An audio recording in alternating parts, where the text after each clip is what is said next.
தந்தை, மகன், தூய ஆவியாரின் பெயராலே ஆமேன். இயேசு கிறிஸ்துவின் அன்புமிக்க சகோதர சகோதரிகளை உங்கள் அனைவருக்கும் கிறிஸ்து இயேசுவின் அன்பு கலந்த வணக்கத்தை தெரிவித்துக் கொள்கின்றேன். இன்று நற்செய்தி பாகமானது லூக்கா நற்செய்தி 10ஆம் அதிகாரம் 13 முதல் 16 வரை உள்ள திருவாக்கியங்கள்.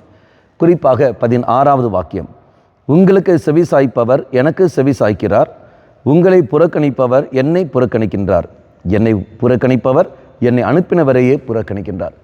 உங்களை நாம் பார்க்கின்றோம், திருச்சபைக்கு செவி சாய்க்கின்றவர் இதோ அவர் ஏற்றுக்கொள்கின்றார்.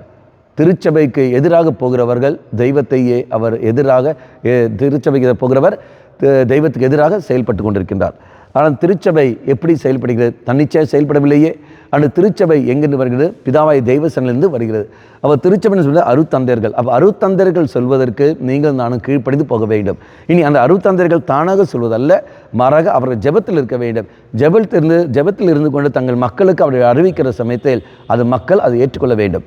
பெற்றோர்கள் இதை பிள்ளைகளுக்கு கொடுக்கிறார்கள், பிள்ளைகள் கீழ்ப்படிந்து போக வேண்டும். ஆனால் அந்த பெற்றோர்கள் நீங்கள் சொல்லுகின்ற பொழுது அந்த பெற்றோர்கள் ஜெபத்தில் இருந்து கொண்டு இதை தங்கள் பிள்ளைகளுக்கு என்ன வேண்டுமோ அதை அவங்க சொல்லிக் கொடுக்க வேண்டும்.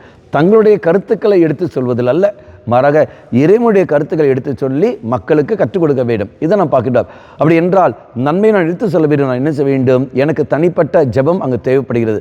அப்போ ஒரு மகன் ஒரு மகள் தனிப்பட்ட விதத்தில் அவன் ஜெபிக்கின்ற பொழுது, ஆண்டவரே இந்த நாளில் என்னிடத்தில் ஒப்படைக்கப்பட்ட மகள், என்னிடத்தில் ஒப்படைக்கப்பட்ட இந்த பணி, என்னிடத்தில் ஒப்படைக்கப்பட்ட இந்த அதிகாரம், என்னிடத்தில் ஒப்படைக்கப்பட்ட இந்த மக்கள், அப்போ இவர்களுக்கு நான் என்ன சொல்ல வேண்டும், எவ்வாறு நான் செய்ய வேண்டும் என்பதை நாம் இறைசனை நாம் மன்றாடுகின்ற பொழுது தெய்வம் நமக்கு வெளிப்படுத்துவார். நம் வழியாக அந்த மக்களுக்கு தெய்வம் அங்கே கற்றுக் கொடுப்பார். இதான் நாம் பார்க்கின்றோம். அதனால் தான் நாம் பார்க்கின்றோம், உங்களுக்கு செவி சாய்க்கின்றவர் யாருக்கு செவி சாய்க்கின்றாரோ எனக்கே செவி சாய்க்கிறார், தெய்வத்துக்கு. அதே மாதிரி தான் உங்களை புறக்கணிப்பவர் யாரை புறக்கணிக்கிறார்? தெய்வத்தை புறக்கணித்து கொண்டிருக்கின்றார். அப்போ இறைவனை புறக்கணித்தார் என்றால் அவன் பிதாவாய தெய்வத்தையும், அவன் இயேசுவை புறக்கணிக்கின்றால் பிதாவாய தெய்வத்தையும் அவர் புறக்கணித்து விடுகின்றார். அப்போ ஒரு மகன் ஒரு மகள், ஒரு அருத்தந்தை அல்லது ஒரு பெற்றோர்கள் யார் இருந்தாலும் சரி, அவர்கள் மற்றவர்களுக்கு எடுத்து சொல்லும் பொழுது தங்களுடைய அதிகாரத்தில் கீழ் இருக்கிறவர்களுக்கு அவர்கள் கற்றுக் கொடுக்கிற சமயத்தில் அந்த மகன் அந்த மகள் என்ன செய்ய வேண்டும்? இறை சந்நிதியில் அவன் மன்றாட வேண்டும்.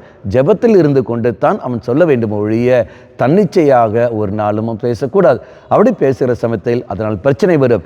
ஜெபத்திலிருந்து அவன் செய்கிற சமயத்தில் அது தெய்வத்தின் திட்டமாக மாறும். மக்களே, அதற்கு நாம் கீழ்ப்படிந்தே போக வேண்டும். அப்போது இறைசன் மன்றாடுவோம், ஆண்டவரே எங்களுக்கு வெளிப்படுத்தி தாரும், இடத்தில் ஒப்படைக்கப்பட்ட மக்களுக்கு நான் உன்னை அடையாளப்படுத்த வேண்டும் என்றால் நான் என்ன செய்ய வேண்டும், எனக்கு வெளிப்படுத்தி தாரும் என்று சொல்லிக்கொண்டு ஒவ்வொருவரும் அங்கு இறைசனில் மன்றாடுவோம். தனிப்பட்ட ஜெபத்துக்கு முக்கியம் கொடுப்போம். அந்த ஜெபத்தின் வழியாக தெய்வம் வெளிப்படுத்துவார். எப்படி?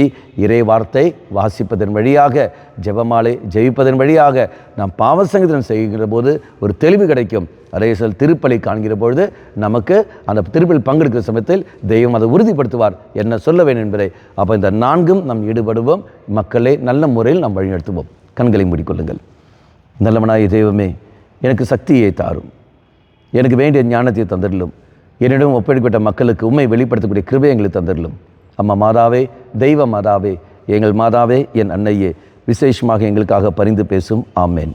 தந்தை, மகன், தூய ஆவியாரின் பெயராலே ஆமேன்.